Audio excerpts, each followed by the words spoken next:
વિચાર કરો કે યુવાનો જ્યારે એક ધાર્મિક પ્લેટફોર્મ પર સંગઠિત બને, રમત ગમતના માધ્યમથી યુવાનો જ્યારે આધ્યાત્મિક ચેતના સાથે જોડાય, ત્યારે જે સમાજની સાચી શક્તિ બને છે.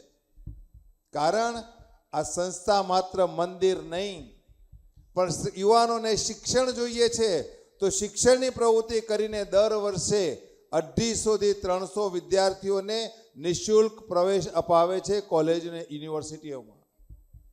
એને કેરિયરની જરૂર પડે છે તો ગાંધીનગરમાં કેરિયર સેન્ટરના માધ્યમથી યુવાનોને યુવતીઓને આપણે કેરિયર માટે એક પ્લેટફોર્મ આપીએ છીએ. એને બિઝનેસ કરવો છે તો આ જ માધ્યમ ઉપર આપણે એને બિઝનેસનું પ્લેટફોર્મ આપ્યું છે. અને આ જ માધ્યમથી એને સ્પોર્ટ્સ અને કલ્ચરલ એક્ટિવિટીનું પ્લેટફોર્મ પણ આ માધ્યમથી આપણે આપ્યું છે. મતલબ મંદિર એ શક્તિનું કેન્દ્ર છે મિત્રો. મંદિર એ આપણે આ બધાની શ્રદ્ધા અને આસ્થાનું કેન્દ્ર છે, પણ સમાજના સશક્તિકરણ અને એના વિકાસ માટેનું કેન્દ્ર એટલે મંદિર છે.